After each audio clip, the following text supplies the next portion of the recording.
Hey, Sharice Mwangi with an aha moment for you. Let's go to Second Kings chapter 4, starting at the first verse. And it says, one day a widow of the member of the group of prophets came to Elijah and cried out, my husband who served you is dead, and you know how he feared the Lord, but now a creditor has come, threatening to take my sons as slaves. What can I do to help you? Elijah asked. Tell me, what do you have in your house? Nothing at all, except a flask of olive oil, she replied. And Elijah said, borrow as many empty jars as you can from your friends and your neighbors. Then go into your house with your sons and shut the door behind you. Pour olive oil from your flask into the jars, setting each one aside when it's filled. So she did as she was told. Her sons kept bringing jars to her, and she filled one after another. Soon every container was filled to the brim. Bring me another jar, she said to one of her sons. There aren't any more, he told her.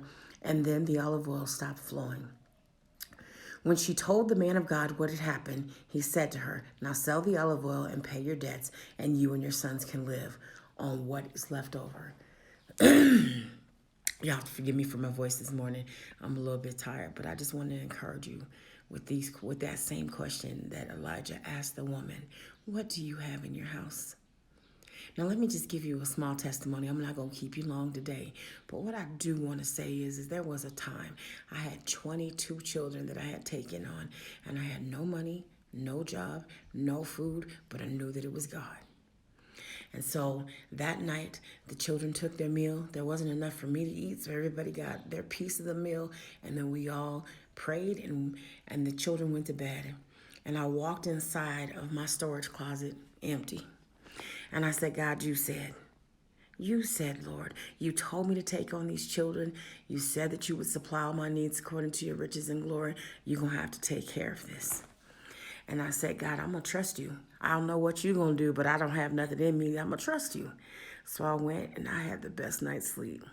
Then I wake up and I see that I have a message in my messenger from a man that I had never met before. And he begins to tell me the wildest story. He begins to tell me about how the night before he was sleeping and he began to dream. And he began to dream about a black woman who had a big table and a lot of children around the table, but there was no food for the children. And the Lord began to speak to him in this dream, feed my children.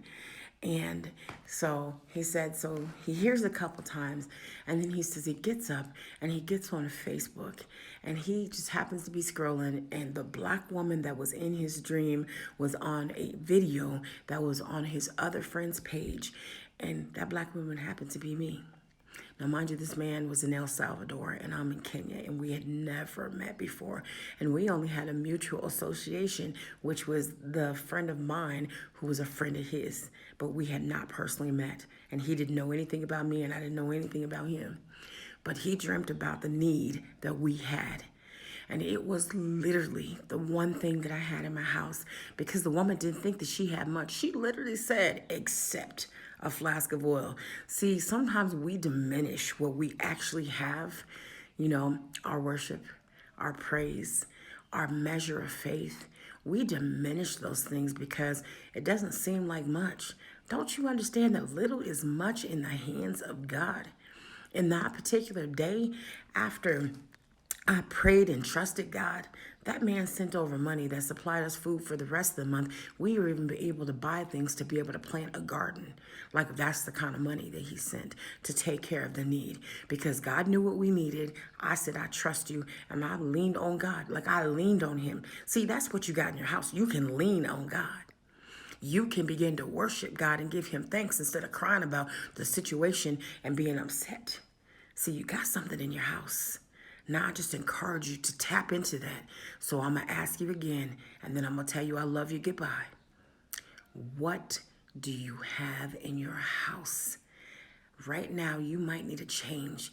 You might have a situation, but what do you have in your house that you are willing to obey the word of the Lord today? See, the lady had Elijah, but today, this is who's coming your way. I'm a woman of God. And God is asking me to ask you, what do you have in your house?